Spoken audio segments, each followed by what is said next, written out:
Let's put our hands together for Miss Genesis Bynes.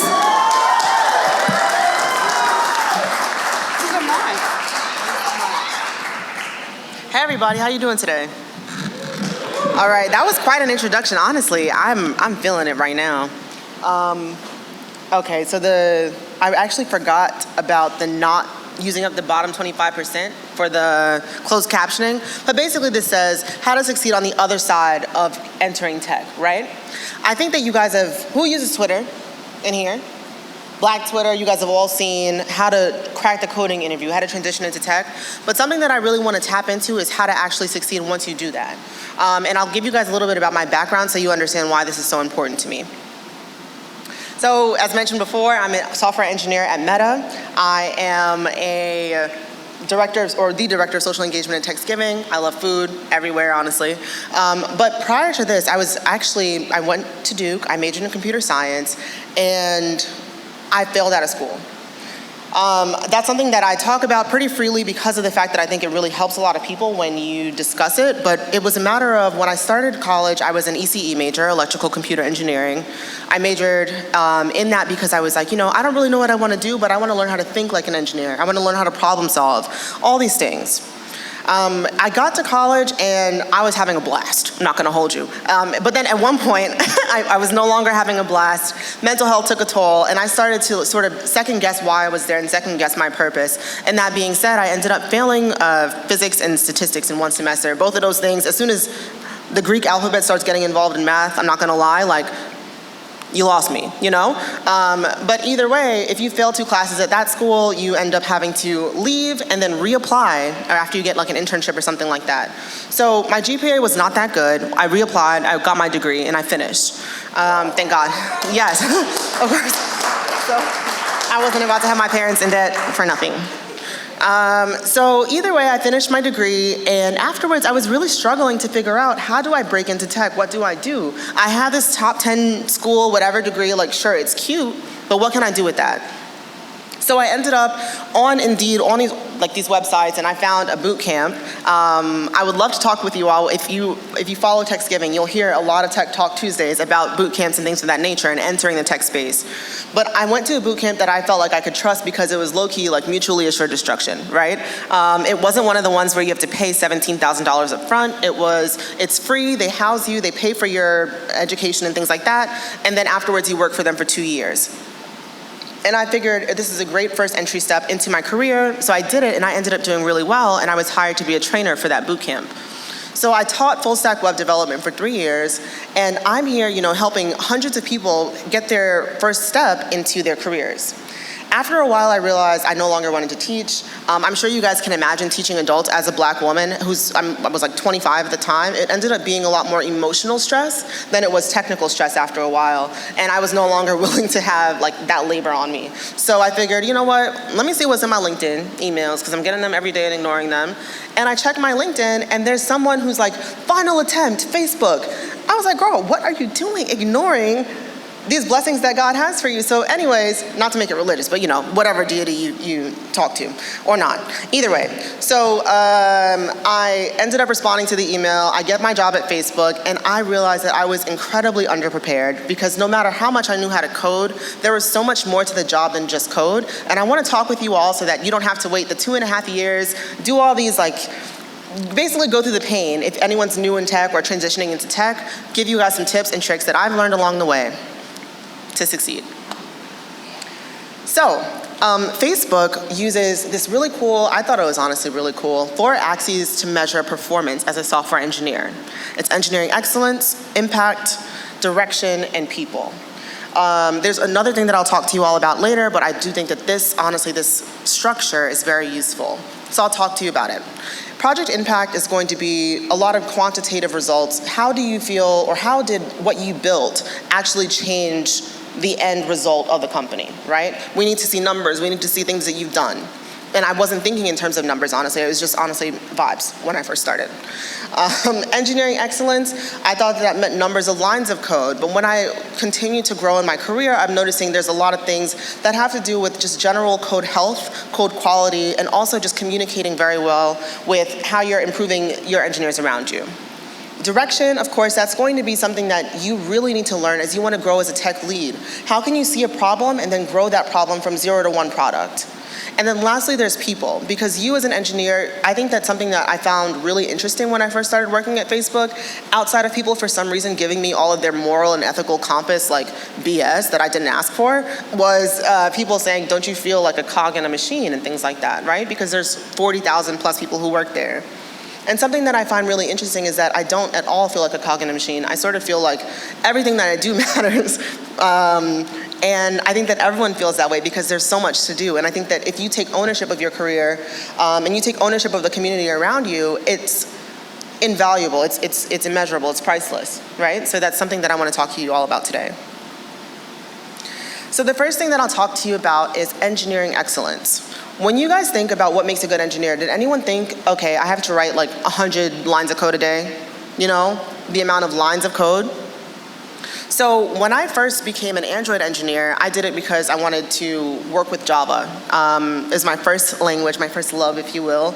I distinctly remember my AP computer science class in high school, learning Java, and thinking, wow, I can actually do this. Like I can see myself in this space long term and working with these types of, with this type of subject matter.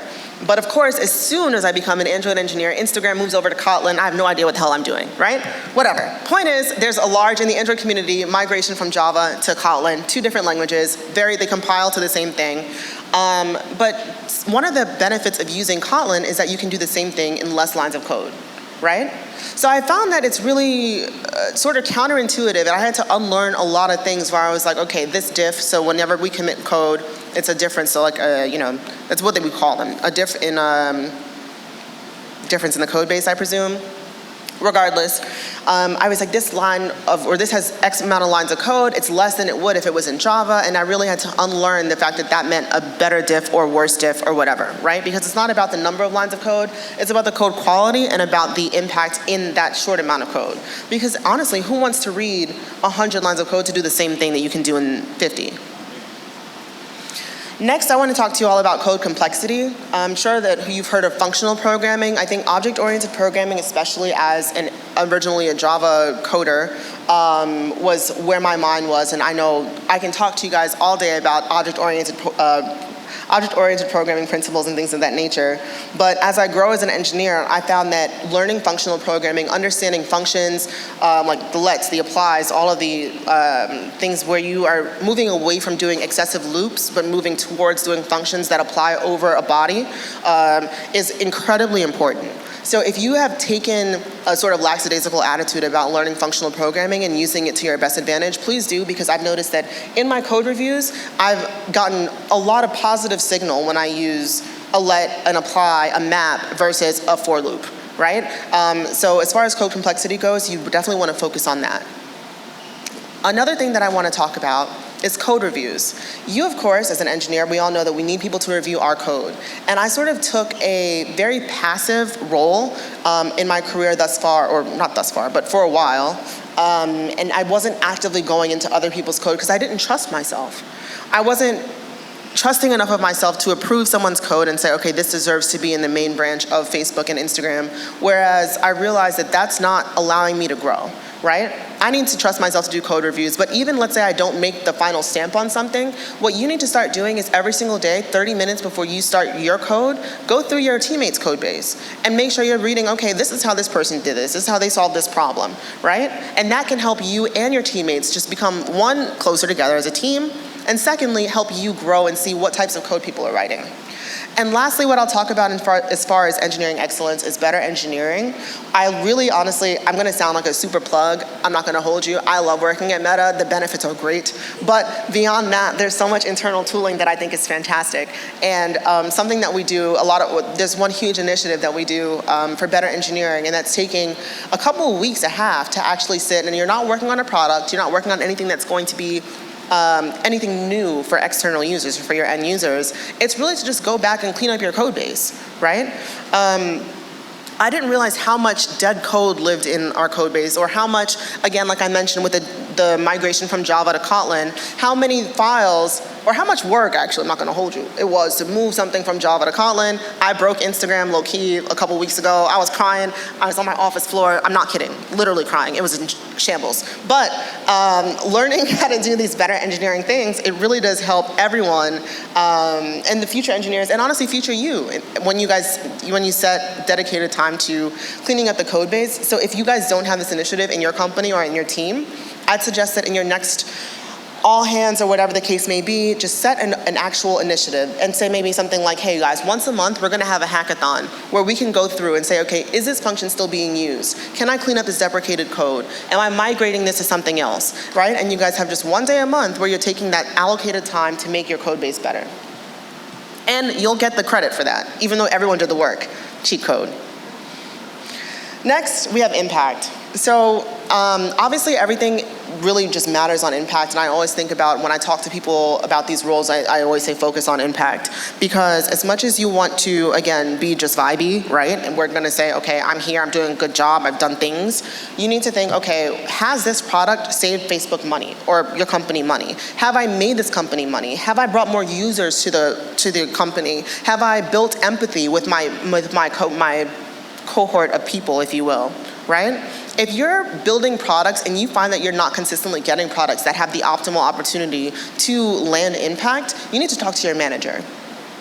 When I first started working here, I found that I was not really familiar with the idea of what an engineering manager is actually supposed to do for me. And I was very hands-off in terms of my own career, right? Which honestly shocked me, because I think in day-to-day life, I'm a lot more of a hands-on person, and I make sure I get what I want, you know what I mean? Respectfully. But in my job, I figured that engineering managers are gonna be the people who do what I need for my career. But I wasn't communicating that, and I ended up on a product that ended up getting, first of all, when we had a reorg, I ended up on a product that getting moved to another team. Insane. I was the only person from my team working there. The next product that I was working on got completely deprioritized, and I had nothing to show for the first 2 months of the half, right? And who does that fall on? Of course, like, you know, the engineering manager could have done better, but at the end of the day, my performance report doesn't have anything to show. So you have to make sure that you're communicating with your manager that you need project priority. So if you are going more than 2 halves, this is what I'm thinking now for myself, if I'm going more than 2 halves without a product that's P0, so like highest priority, that's a problem. And you either need to switch teams, light your manager, light a fire under their ass, I'm not gonna lie, or, you know, figure some other things out, but it has to be something that you are not taking lightly. And another thing I think that we should all be very serious about when we're doing our self-reviews in terms of impact is focusing on numbers. I was doing a lot of recruiting events, and I wasn't really thinking about them in terms of numbers, right? I was just like, oh yeah, again, vibes. Until I asked for a peer review from someone who asked me to be on a panel, and she said, Genesis did X, Y, and Z things. She was on a panel that reached 300 people. It led to 20 leads. It led to this many interviews and led to this many hires. And I didn't even think about that impact, right? So after that peer review, I then started to think, okay, well, how can I then think about tangible impact instead of just qualitative impact for myself and everything that I do in this space. So whenever you guys are doing something, whether it's a recruiting event, whether it's a conversation with someone, let's say you're being a mentor, you can't just say, we've had great meetings. Ask them to give you, okay, well, I now went from this to this, right? You want to have very written and very tangible, clear and concise impact for your performance reviews. Because honestly, everything is a game when it comes to these reviews. And you need to learn how to play it. And that's what I'm noticing now. Team leadership is incredibly important. I think that there's always, well, actually team leadership and subject matter expert, I'm probably talking a lot, so I'm gonna lump these together. You wanna be the person that people go to for something, right? I know that there are certain people on my team who I'm like, okay, well, Andrew knows best things for, you know, Android logging, Android blah, blah, blah, right? If you can be the person who people trust, even if it's for one thing, that's incredibly important, because that one thing will come up, and people from other teams will need you, and people from your team will need you. And I mean, I'm not sure if you all have struggled with sort of the need for serotonin boosts throughout the last few years, but it really does feel good when you know that you're needed and when you know that you come through. So as long as you like find a niche area that you enjoy and you find you can answer questions on, make sure people know that, and you start writing public posts in whatever platform you have in your team to share your knowledge of this space. And lastly, I think that self-sufficiency is a very key factor into impact, and it's also something that I feel like a lot of people, especially people of color, especially women, may find that we don't want to, how do I phrase this properly? A lot of times, do you guys feel like you don't want to ask questions? Anyone? You don't want to ask questions. You want to be independent, right? I've found that I shot myself in the foot more times than I have made myself look independent by not asking a question. Because I've waited so long to where now it's like, all right, bitch, sorry. I'm sorry. I mean, reel it in. I'm sorry.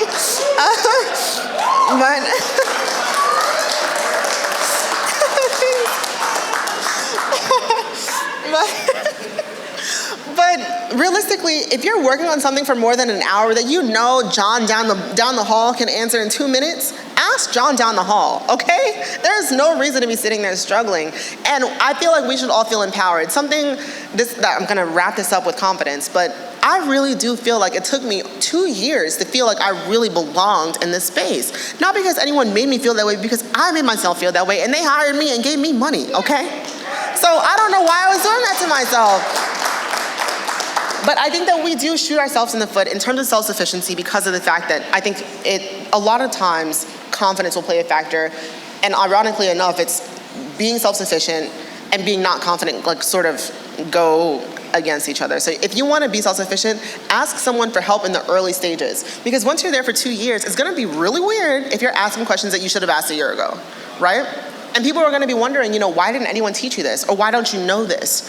Because you were afraid to ask questions, but now that you have the confidence, now you're asking the questions. Ask today.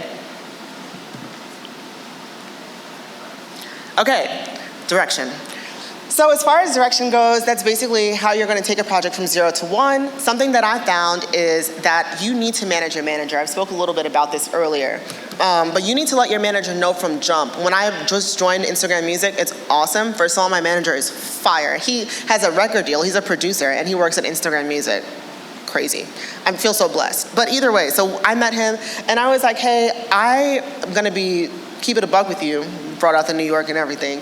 I was like, look, I need very transparent management. I need a transparent form of communication, because my last manager it felt like I was talking to sort of like a brick wall, right?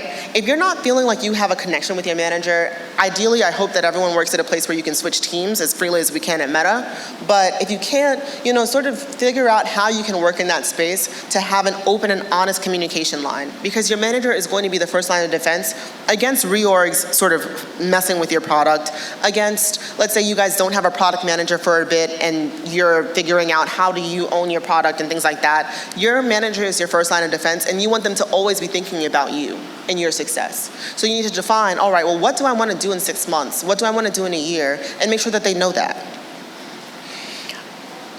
Managing a manager. Next, as far as product direction, I think that this is something that I really struggled with, because I think scoping a product is really, really, really hard. It's really hard. I think a lot of times when I first started, I was a rotational software engineer. Have any of you guys done a rotational program anywhere?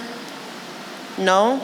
Okay, so a rotational program at Facebook for software engineers is basically for people who are not new grads, but people who they're not saying, you're like able to ride it out on your own, just yet. We're gonna put you on a trial run. Coincidentally, right, it's a lot of black people and a lot of women. So I mean, of course, whatever. Anyways, so I think that when I entered as a rotational engineer, I was sort of feeling so much anxiety about, if I don't get a promotion in a year, it's over for me, it's done. I have a very temporary job. I felt like I was in an adult internship, so I didn't really take the time to learn context. And that being said, I sort of found that it was hard for me to scope out a product, or hard for me to even establish empathy for a product, because I was not mentally committed. But if you want to be succeeding, or if you want to succeed in your code, you actually have to know things about the team. For things like Instagram Music, I have to know a lot about the music industry, which I'm realizing I know very, very little about, right? And it really does matter for you to just really involve yourself in that. So scope your product early and make sure that you always, when you're establishing a timeline, give yourself buffers. Because let's say you are sick, you want to go to RenderATL and you need 3 days. If you want to do, whatever you want to do, give yourself a timeline that allows for blockers and allows for life to happen. Because we're all human, and honestly, to keep it a stack, nothing is really that serious. But what is that serious is you communicating any blockers and you communicating your timeline being moved back. And if you don't, then that's what's on you. But if your timeline gets moved back, that's really not on you. And I think, honestly, a lot of people expect that. And what got me, again, was my confidence in my career, I guess. I found myself not communicating blockers because I was afraid to seem like I wasn't doing my job, which then made me not do my job because all I was expected to do was communicate. So there's that. And lastly, we'll talk about people. So as people of color, the LGBTQIA plus community, as women, as anybody who, lower socioeconomic status, if you want to talk to people and bring them into your space, people want to hear your voice. And something I found that's been incredibly rewarding, actually, is just getting up and being myself, and people are like, hey, I fuck with you. You know what I mean? And I want to work in your space, or I want to do things like that. Because I think that for such a long time, as an ECE major, and then a CS major, I was the only person who looked like me. And one day I shared, I told you guys I failed out of school, which is crazy. Either way, I wrote a blog article about it, and my college professor hit me up and was like, hey, I had no idea you went through all these things. I would love for you to speak at CS 101 or whatever. And ever since then, I've been speaking every semester at my college. Yes. So I found that it was really impactful. And what really got me was the last time I did it, he told me that a young black woman walked up to him and said, I really didn't think I was going to make it. I really felt so good to see that somebody who looks like me went through these things and is making it. And things like that just really impacted me. So every opportunity I get, make sure that I do recruiting efforts, and there's going to be tons, right? If you're a person of color in these spaces, we need you to step up, and we need you to speak, and we need you to be yourself. And it's very important. It's honestly priceless. So any recruiting efforts that you can do, especially in the diversity space, incredibly important. Something else that's important is conflict resolution. You want to be someone who can figure out, okay, there's a conflict happening, or even a miscommunication. We don't even have to use a word as strong as conflict. But a miscommunication between teams, how can you resolve that? And how can you make sure every stakeholder is on the same page? Very, very important.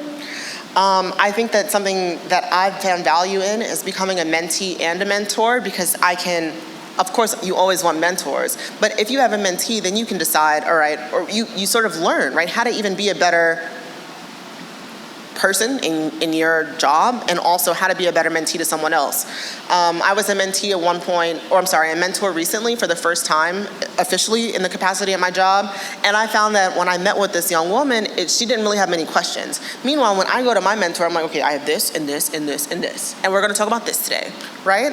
But I think that in talking with her, I initially found myself frustrated because I was like, damn, do you not want to be here, But instead, some people don't really know how to ask the questions, and sometimes people don't really know where to start. So that sort of forced me to be a better question asker, a better question answerer, and also just to open myself up more to open communication. And I think it is very important, especially after at least 6 months in your role, to take on a mentee. And lastly, something that I find to be very important is energy. It is vibes. You want to make sure that you guys are adding to your team morale, because a lot of times shit is hard. And you don't want to be someone who's going to every meeting saying bad things, or talking and gossiping and things like that amongst your team. Something that I found that I was really good at was doing the happy hours. For my team. So, we were lit a lot, and either way, that was awesome, right? It was it builds morale. If you are being able to be drunk with someone, not drunk, lightly tipsy. If you can do that with people, you can work with them, and you can feel comfortable asking them questions, and I do think it's really important. I don't know if I'm running out of time. Probably am. I'm talking a lot. But lastly, I want to talk about confidence, because that is the bottom line here. When it comes to impact even, I found that I was consistently talking to my manager about things that I thought I was doing wrong. and consistently talking to my manager about areas where I felt like I was weak. And I want to talk to you guys and tell you that you need to communicate 2 ways that you're winning for every 1 way that you have a blocker, right? If you want something tangible to leave here with, I think it's you cannot have a self-fulfilling prophecy of negativity with your EMs and with stakeholders on your team who sort of decide your fate. Because I was telling my manager, oh, I don't feel comfortable, and then what did I get, right? These annoying projects that got deprioritized. So realistically, was this something that I created for myself? Was this happenstance? Who knows? But what I do know is that won't happen again. Because I'm not gonna go multiple meetings with the manager where I'm not communicating positivity and communicating my growth and communicating different ways in which I'm valuable to this team. Because they're gonna believe you regardless of what you say, right? Again, I wanna also talk to you guys about asking questions without the fear of feeling dumb. Who knows, maybe it is a bad question. Who cares, right? That's someone's job to answer them. But something that I find is really good is if you establish relationships with people who have nothing to do with your performance reviews. So, find people in your company, find people who are willing to help you, and there will be people who are willing to help you if you if you make them want to. And I found a few people, lots of people who want to help me, lots of people who are great with Android and Kotlin, which I desperately need, which has been awesome. And lastly, speak up in your team meetings, because if people don't hear your voice, they're not going to know you, they're not going to trust you, and they're not going to believe that you know what you're talking about, because they can you're letting someone else drive your narrative. So I'm leaving you guys with this quote that I found was really, really important.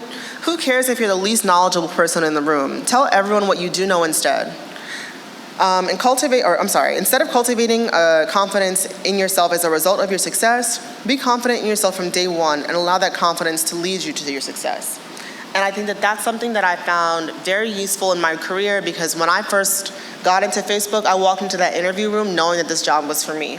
And I somehow let myself forget that over the course of the 2 years that I was here.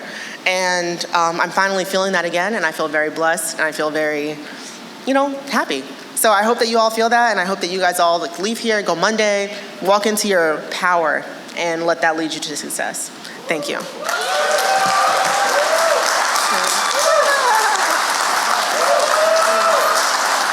Okay. I don't know. Thank you guys. You're awesome. I really appreciate